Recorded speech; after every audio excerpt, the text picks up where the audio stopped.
Sportsman Warehouse fourth quarter and full year 2023 earnings call. At this time, all participants are in a listen-only mode. A brief question-and-answer session will follow the formal presentation. If anyone should require operator assistance during the conference, please press star 0 on your telephone keypad. As a reminder, this conference is being recorded. It is now my pleasure to introduce your host, Riley Timmer, Vice President of Investor Relations. Thank you. You may begin. Thank you, Operator. Participating with me on the call today is Paul Stone, our Chief Executive Officer, and Jeff White, our Chief Financial Officer. I will now remind everyone of the company's safe harbor language. The statements we make today contain forward-looking statements within the meaning of the Private Securities Litigation Reform Act of 1995, which includes statements regarding expectations about our future results of operations, demand for our products, and growth of our industry. Actual results may differ materially from those suggested in such statements due to a number of risks and uncertainties, including those described in the company's most recent Form 10-K and the company's other filings made with the SEC. We will also disclose non-GAAP financial measures during today's call. Definitions of such non-GAAP measures, as well as reconciliation to the most directly comparable GAAP financial measures, are provided as supplemental financial information in our press release, included as Exhibit 99-1 to the Form 8-K we furnished to the SEC, which is also available on the Investor Relations section of our website at sportsman.com. I will now turn the call over to Paul. Thank you, Riley, and good afternoon, everyone. Let me start by reminding everyone the mission of Sportsman's Warehouse is to provide outstanding gear and exceptional service to inspire outdoor memories. This is the core of our company and what we will continuously lean into as we carefully navigate a tough microeconomic environment. As we reported earlier in the earnings release, the business remained under pressure during the fourth quarter, with net sales coming in at the low end of our guided range. However, earnings per share exceeded the top end of our guidance range, with both our inventory and debt levels finishing the year better than we expected. We will continue to prioritize the pay down of debt with free cash flow generation as we move through 2024. We view 2024 as a year to reset the organization and return the business to profitability, creating a strong foundation for anticipated profitable growth in 2025. During my first 4 months, I've spent my time visiting stores, getting to know our associates, talking with our customers, and getting to know many of our vendors and their perspectives. I also reviewed the technology and talent needs for the organization. My early assessments confirmed why I chose to join Sportsman's Warehouse and also provided visibility into the opportunities that exist to become the leader in specialty outdoor retail. Our strategy centers on resetting and rebuilding the fundamentals of great retail, which for Sportsman's Warehouse are great gear and exceptional service. While some of our key initiatives are still taking shape, we took several early actions in the areas I mentioned just a moment ago. Given the importance of technology, culture, and operating great stores, we made some leadership changes in these areas, bringing in best-in-class talent for our key roles. We now have an experienced retail team, including veteran outdoor retail professionals, who each have a track record of successful execution with organizations like Walmart and Sam's, Target, Academy Sports, and Cabela's. Importantly, I have worked with many of these executives at other high-performing organizations. We speak the same language, know what's expected, and we're already moving very quickly. Other areas where our strategic efforts will be highly focused in 2024 include creating stronger omni-channel capabilities, making improvements to our loyalty program, and precise execution of our digital and traditional marketing strategies. We also see opportunities to better support the customer through the use of technology.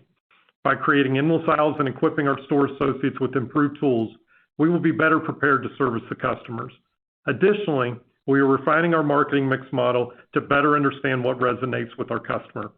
This allows us to be more productive with our current marketing dollars, to capture more share of the online sales, and further increase our omni-channel customer base. This is another way for us to further streamline and gain greater efficiency within the current organization. Currently, we are reviewing the foundational techniques for marketing, as well as making sure we're building the right tools and capabilities to support our omni-channel efforts. Today, our focus will be on finding the most productive uses of our marketing resources as we continue to improve our capabilities, evolve our programs, invest strategically, and leverage our current omni-channel platform. I also see opportunities to refine and evolve our loyalty program. While over 50% of our sales come through our loyalty members, I believe there's an opportunity to improve the value proposition of the program, drive more engagement with our members through personalization, attract and retain more members, and increase the lifetime value of our existing customers. As I mentioned earlier, part of the reset of 2024 will include investments in needed tools and technology to support our base of stores. We recently partnered with Blue Yonder, a best-in-class supply chain management solution, to develop a comprehensive merchandising assortment and planning software system. With this tool, we will have improved capabilities with inventory management, store planogramming, seasonal and regional auto replenishment, as well as improved in-stock and productivity reporting. This will also help facilitate the expansion of our omni-channel capabilities, which support regional and seasonal customer expectations. The other area of technology investment involves workforce management software. This tool will allow us to efficiently staff our stores and be closer aligned with the peak hours of customer visits. This alignment, along with changes we have made in our store compensation and leadership structure, are important investments as we navigate towards our continuous goal of exceptional service. As we reported, during the fourth quarter, we further reduced our inventory levels and made significant progress to get out of products and brands that simply do not resonate with our core customer. While we made good progress during the fourth quarter, we will continue to closely manage our inventory levels and merch mix. This will ensure we have the right products in the right location at the right time, creating inventory efficiency, which allows us to better service our customers and improve our overall merchandise productivity. Significantly reducing inventory also allowed us to invest in newness and relevant seasonal products as we repaired and bought into our key spring outdoor seasons. We are currently seeing positive trends in camp and fish as we invested in newness and depth going into these early spring seasons. Another piece to our inventory management strategy includes rationalizing our SKUs and refining our overall product assortment.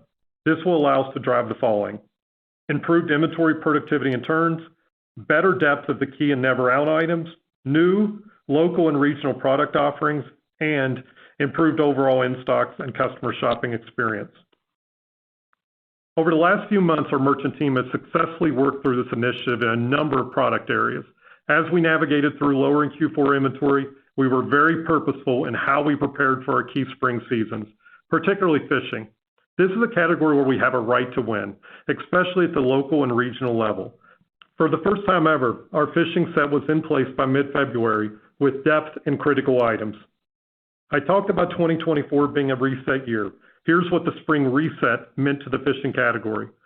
First, we rationalized the assortment, removing 40% of the SKUs and 30% of the vendors. Next, we reassorted the category across all regions and stores with local relevance and accuracy. Then, we invested in depth into key products and our local product offerings. And finally, we reset the sales floor to align our in-store presentation with the new assortment, including better productivity of our end caps and expanded feature space. It's the execution of key initiatives such as this that gives me confidence we are moving the business in the right direction to once again merchandise and operate great stores. Along with tight inventory management, we expect to maintain both rigor and discipline on our variable SG&A costs.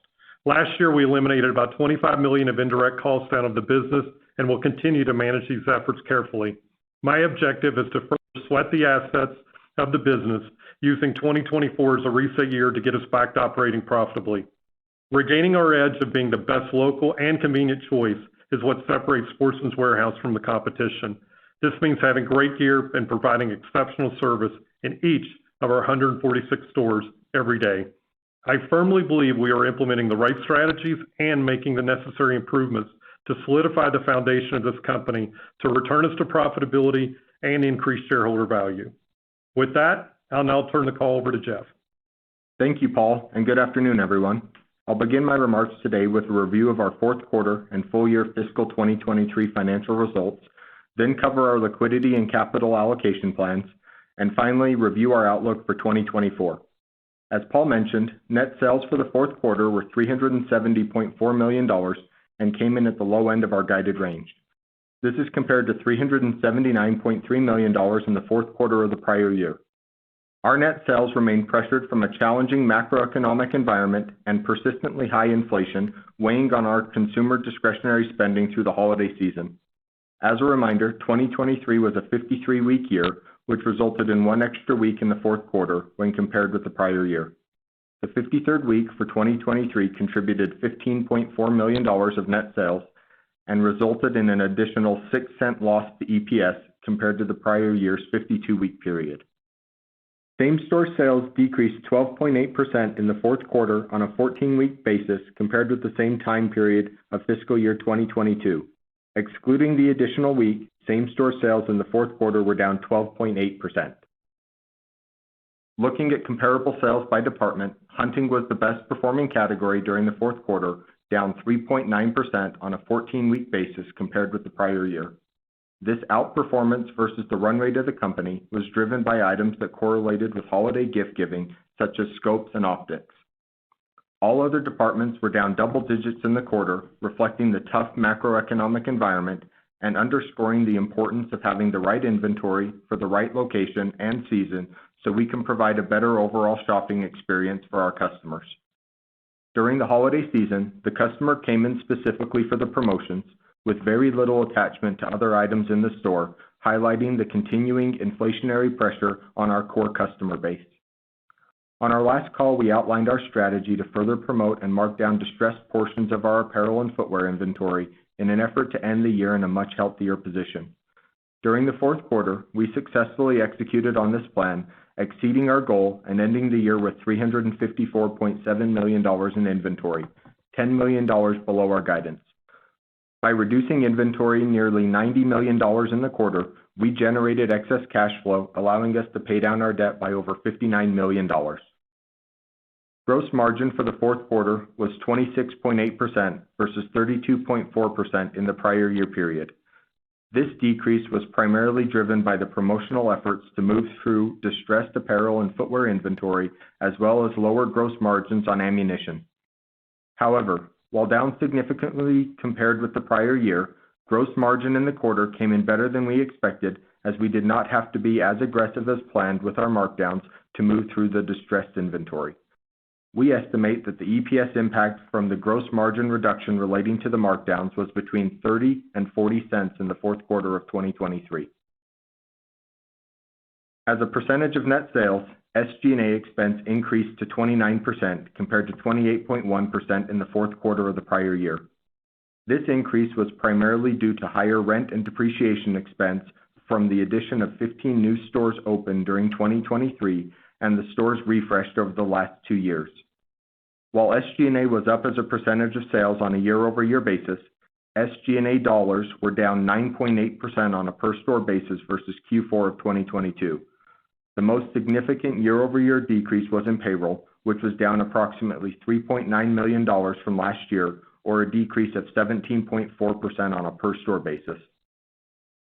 During the back half of 2023, we undertook a comprehensive expense reduction initiative to align our costs with the declining trends of the business. These efforts resulted in approximately $25 million of annualized savings. We expect to continue to realize the benefit of these cost reduction efforts throughout 2024 and will continue to reduce expenses where we believe we can simplify the business. Net loss for the fourth quarter was $8.7 million, or negative 23 cents per diluted share, compared with net income of $11 million, or 29 cents per diluted share in the fourth quarter of the prior year. Adjusted net loss in the fourth quarter was $7.5 million, or negative 20 cents per diluted share, compared with adjusted net income of $12.7 million, or 33 cents per diluted share in the fourth quarter of the prior year. Adjusted EBITDA for the fourth quarter was $5.3 million, compared with adjusted EBITDA of $28.2 million in the fourth quarter of 2022. Shifting now to the full fiscal year. For the full year of 2023, we finished with sales of approximately $1.29 billion and adjusted EPS of negative 64 cents per diluted share. For the full year of 2023, we estimate that the earnings per share impact from the clearing of distressed inventory was between 60 and 80 cents. I will now take a minute and review our balance sheet and liquidity as of the end of 2023. Full year 2023 ending inventory was $354.7 million, compared to $399.1 million at the end of 2022, a decrease of $44.4 million, or approximately 20% on a per-store basis. Compared to the end of the third quarter, inventory is down nearly $92 million. Successfully moving through our seasonal and distressed inventory during the fourth quarter facilitated the better-than-planned inventory balance and debt paydown at year-end. This was important and provided us the open-to-buy dollars needed to lean into new merchandise to support our spring and early summer seasons, to which we are already seeing success. Inventory management will remain a primary focus as we now expect to move more efficiently in and out of seasons and improve the productivity of our inventory as we continue to rationalize SKUs and vendors. For the full year 2023, we incurred approximately $60 million of net capital expenditures, primarily related to the construction of our 15 new stores and ongoing fleet maintenance. In regards to liquidity, we ended the year with a debt balance of $122.9 million and total liquidity of $91.4 million. We used our cash flow generated during the fourth quarter to pay down debt and will continue to emphasize debt paydown as our primary use of free cash flow until we reduce our leverage ratio. Turning now to our guidance. As we mentioned in the earnings release, we are adjusting our cadence and will now provide annual net sales and adjusted EBITDA guidance, which we will provide an update to quarterly. Our focus will be on longer-term measures, being a great retailer, and returning Sportsman's Warehouse to profitability in 2024. Starting with our net sales outlook, we estimate fiscal 2024 net sales to be in the range of $1.15 billion to $1.23 billion. We expect adjusted EBITDA for fiscal 2024 to be in the range of $45 million to $65 million. We expect CapEx for 2024 to be between $20 and $25 million, relating to technology investments to improve store service and merchandising productivity, as well as our normal store maintenance. To reiterate, our priority for 2024 is to use excess free cash flow to pay down our debt, decrease our leverage ratio, and invest in needed technology. As we carefully manage inventory and variable expenses, we believe we can return the business to profitability. That concludes our prepared remarks today. I will now turn the call back over to the operator to facilitate questions. Thank you. We will now be conducting a question-and-answer session. If you would like to ask a question, please press star 1 on your telephone keypad. A confirmation tone will indicate that your line is in the question queue. And you may press star 2 if you would like to remove your question from the queue. For participants using speaker equipment, it may be necessary to pick up your handset before pressing the star keys. One moment, please, while we pull for questions.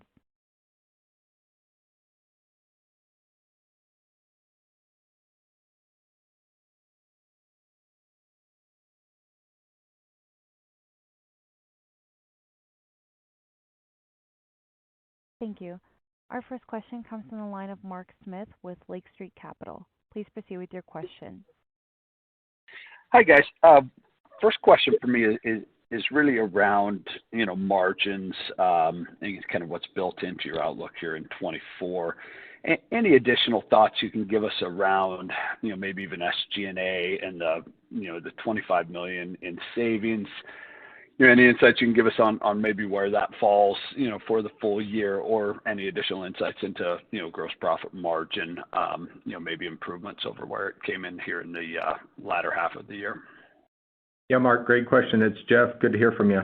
From a gross margin perspective, as we think about going into 24, I would frame it up as you won't see as aggressive degradation as we saw in 23 as we had to move through the distressed inventory. Our goal really is to, now that we've gotten out of that, to claw back the gross margin losses that we had during 23 on the clearancing of inventory and really get the margin back up to where we've historically run. So as Paul and I had stated on our call, we feel confident that we moved through the brunt of that during Q4 and that we will be able to see some margin increases during as we move into 24. In terms of SG&A cuts, I think the best way to think about that is we started that process kind of mid Q3. So Q4, we saw really good execution in expense cuts. Those expense cuts are going to flow into Q1, 2, and partially into Q3 into 2024. So we're going to continue to see benefits from those expense cuts as we move through a big part of 2024. And I would just say, I mean, we continue to be focused on being a low-cost operator. And I mean, ultimately, we are a warehouse, and we should operate as a warehouse as we just continuously look at ways to be able to take costs down of the business without impacting our stores and our service. And as we reinvest back into exceptional service, that we'll have to continue to invest in our stores. But we're going to be, I think, extremely scrappy would be the best way of saying it, around being able to keep cost in check and to be able to continue to flow. Okay. Next question for me is, kind of a tough environment here. Any additional insight you can give us on, the consumer environment? And in particular, I'm curious your thoughts around, recent NICS data here in March, and if that, maybe some of that weakness kind of applies to you guys as well. Hey, Mark, what I would just say, we're not seeing the same decline in NICS that's being reported, and we believe we're leaning into it and taking share as a company. So I know as we saw that come out yesterday, and as we look and we kind of gather our data, we feel that we're continuing to be able to grow. And as we think about the business and we see others walking away from the business, that we feel we have a huge opportunity to continue to gain share in that part of the business. In terms of, Mark, in terms of some of the consumer trends that we saw, during the holiday, we said it in our remarks, but the customer was really focused on promotional activities. We're continuing to see them focused on that and trending downwards towards an entry-level or mid-level price point. So we're seeing some pressure that's coming through on our customer and their spending habits in terms of them looking at promotions, but also really gravitating towards that entry and mid-level price point. Okay. Perfect. Last question, I think, for me. Just as we look at the inventory, really solid improvements there, and maybe this will sound like a weird question given where we came from, but is there a point where your per store inventory where you cut too much, or, give me a feel for kind of your comfort levels around, current inventory? Hey, Mark, we feel good with the inventory position. And I think really good with what the merchant team was able to do in Q4 as they, one, got out of the distressed merchandise, but two, still had an eye on spring and knowing that we missed spring in a big way around fish and camp. So, I mean, they did a really, really nice job of managing the liquidation process, but keeping their eye on what we needed to do for Q1, Q2 as you come into fish and you come into camp. So I think as we think about it in terms of, getting out of some of these XYZ items and then being able to double down and really invest in what the customer wants in the A, B, and C item, we're going to have depth in the product the customers want. And quite frankly, we're going to have feature space like we've never had before as an organization to be able to highlight that great new merchandise that we bring in and be able to open up our stores where if you're going to be able to see features, more direct line of sight for people to be able to navigate our stores. So I would say the tail that we pulled out, we feel really good with. And now to be able to double down and invest on those key items, which I think we've lacked in the past, of being able to really buy with depth on the key items and to be able to freshen the stores with newness. And we're seeing the newness work. And as we come into spring, the work that the team and the merchant team was able to do in Q4 to keep their eye on Q1, we're liking what we see. Excellent. Thank you, guys.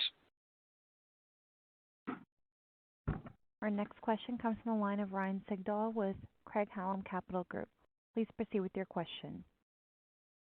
Hey, good afternoon, Paul, Jeff. Just curious if you can give any commentary on year-to-date trends, whether it be sales and or on the margin side. Yeah, I think where we'd say you come into February and we continued to feel softness from a traffic and just some of the macros that was happening. And then really as we started to get into the back half of March and really what we've seen as we started April, as the weather has broke, and then going back to my point, to be ready for the key categories in both with camp and fish, where I think we feel good with it. February felt a little bit like January felt like, quite honestly, and then as we broke and the weather started to break, we've started to see the traction that we wanted to see. So we're very happy with what we're seeing, especially in those key categories that spring is really important to. So I know as we kind of round that out, I don't know if Jeff has anything to add, that we would just look at January and say continued trend of what we saw at the end of the year, and then as we've really built and continue to build into the quarter, the execution both from the merchants and from the operations to bring the team and bring the stores to life, we're happy with what we're seeing at this point.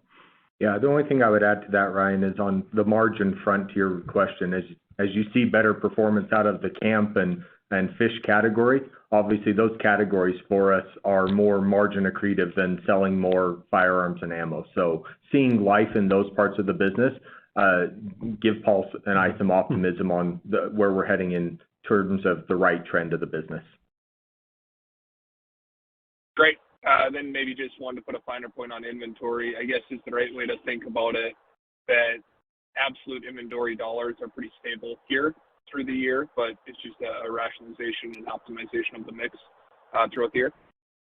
Yeah, Ryan, from a working capital perspective, I think there's always a little bit more we can squeeze out of inventory. I'm going to beat up the merchant team to always increase turns and be more productive on inventory. So I don't think we see huge cash generation like we did last year in terms of the reduction of inventory, but there is always better efficiency that we can drive and clean up to be had in order to drive more productive inventory across the board. So I know that wasn't a direct answer to your question, but where we ended, we felt comfortable. That's not to say that there's not things we need to clean up, so then we can take those dollars and reinvest back into inventory that we want to have in the store. So it's going to be a continuous process throughout the year, and we're going to continue to work on really driving the productivity of inventory. Yeah, and I would say we'll just continue to keep a cadence of being able to get out when we need to get out, and as we start the year, in better position in key categories, that's going to give us legs to be able to turn that merchandise quicker than what we have in the past. I think we've been a little late, and now being able to be proactive to help with our sell-through and our turns. Good. Last one for me, just some of the ammo OEMs taking price increases, presumably impacting you guys. I guess, are you able to pass that along to the end consumer, and any commentary kind of on ammo margins relative to what we've seen recently here? Thanks. Good luck, guys. Yeah, Ryan, on the ammo front, I called out that we continue to see pressure on the gross margin line in ammunition, particularly in your range type calibers, your 9mm, your 5.56, your 223. We're seeing pricing pressure out in the retail market. We're seeing retailers take the price point down on those to stay competitive. For us, it really is the milk in the back of the store, so we have to use that as a traffic driver. We need to stay competitive in the market. So while we're seeing degradation in the margin in those categories because of increased availability and the competitive landscape, I would frame it up, we're not seeing it go back to pre-COVID levels, but it is something that we're keeping our eye on and making sure that we stay competitive in order to use that as a traffic driver.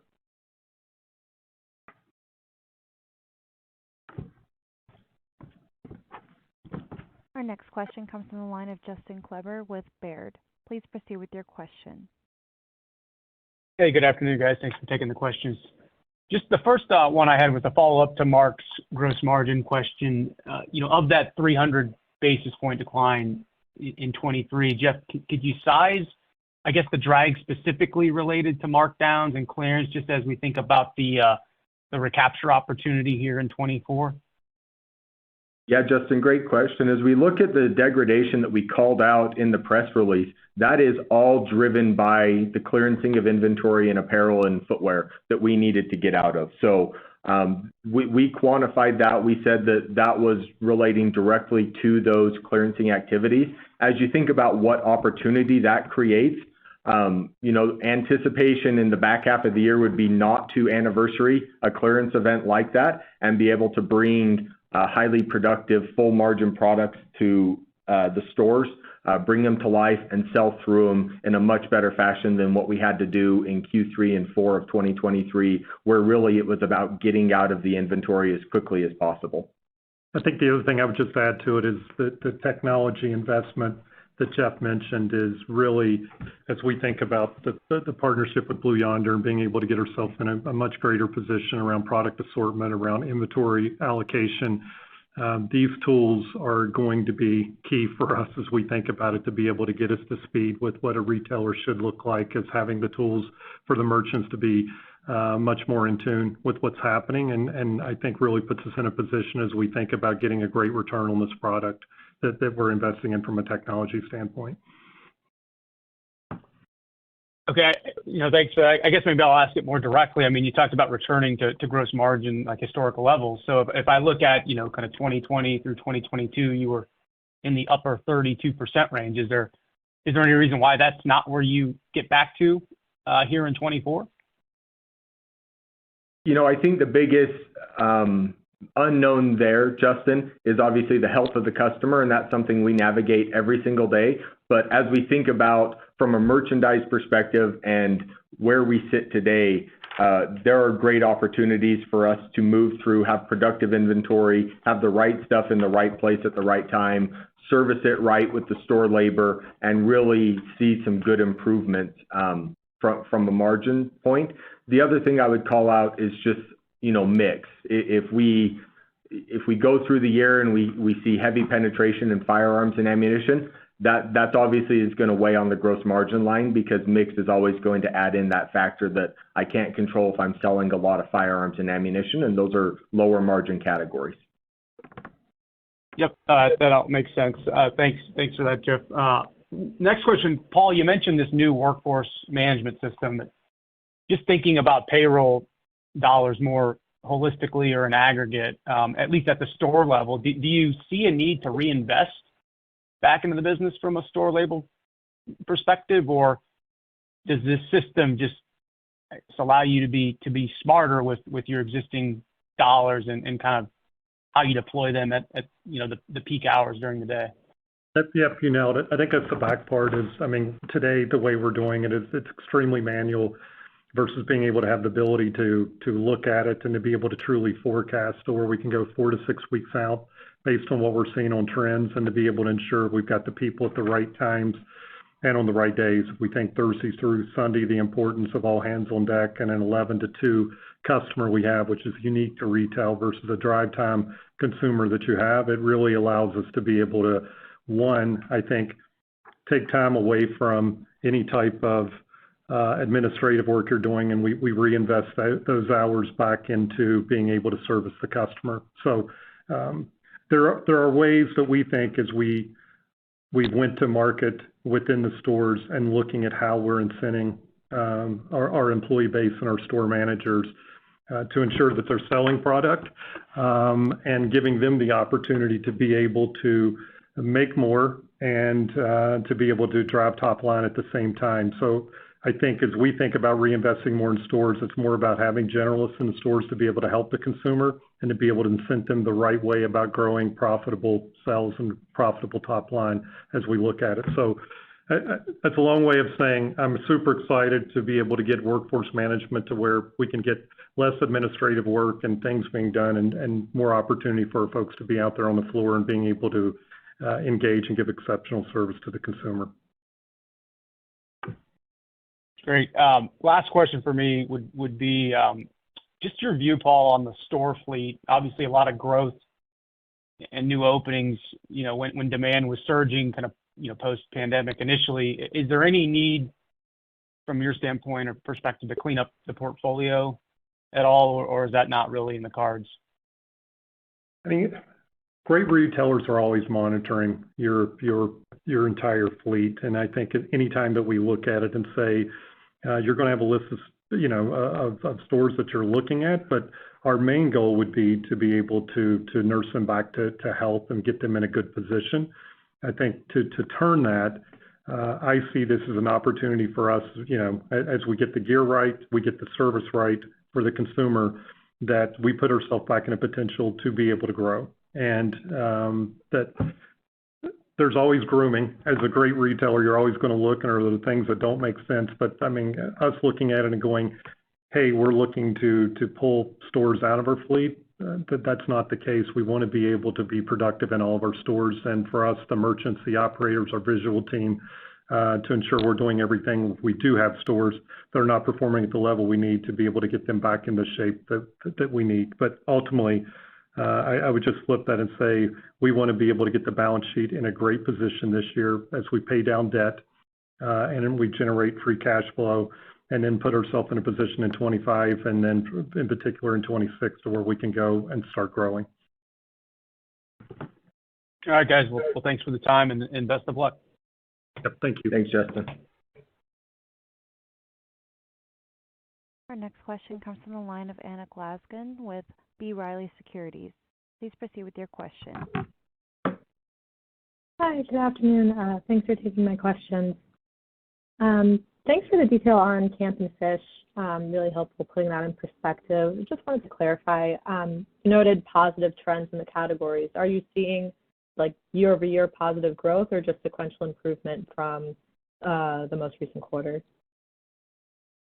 From what we're seeing right now in the market, it's year-over-year growth, and it really goes back to what Paul talked about.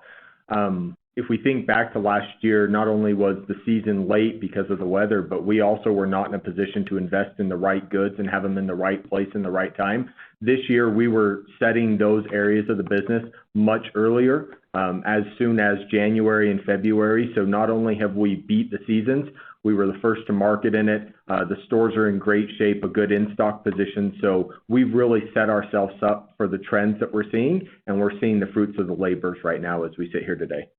I would say the other thing just on that, Anna, is we're really seeing positive results around newness and depth, and that, you know, the most important thing on the newness and depth is we're getting an opportunity to be more local, more regional, and the team did a great job as they went, in particular in Fish, and said, how can we hit the mark in the different geographies and be able to get more local than what we've been, and we had taken our eye off the ball there. So I think the exciting thing for the consumer and what the stores are seeing out there today is that as the team worked in at the back end of Q4, they were able to keep their eye on the local regional component, and you're getting to see that. And I think the other thing that I would add to it is we've got a lot more space. As we went through the inventory reduction process, we really were strategic on being able to open up space and feature space where we needed to open it up. And the line of sight for our features on our ends and for our dry valves to be able to bring that store out, to bring those items out and bring them to life in the store, much different than what we've ever had in the past. So I think being able to be really productive with every square foot of the store, we're excited about what that looks like. And at this point, we've touched just about every area as we finish out March and resetting and being able to open up the stores and give us the additional feature space we needed to, so we can showcase the newness.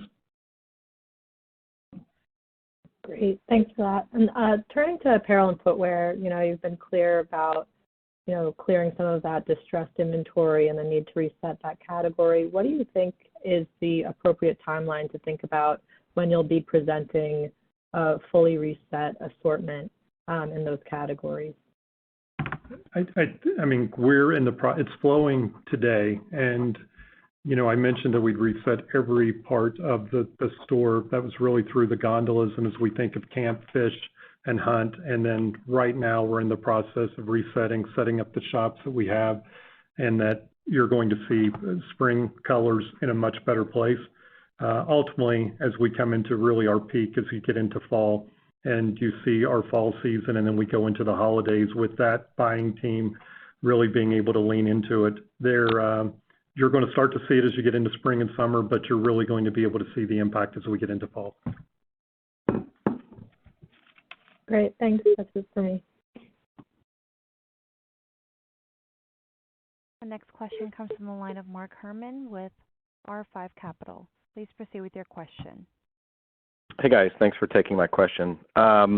You gave out some numbers about the fishing SKUs and vendor rationalizations. I just want to clarify, those were before you added back any depth of product, is that right? And kind of what is the permanent change in the SKUs and vendors look like in both fishing and the overall business, if you can kind of quantify that. No, I think it's at the same time. I mean, you're going through the rationalization process, but as you're putting your buy in, the team did a really good job of being able to get out in front from a clearance standpoint and get out of the old distressed goods, even in fish.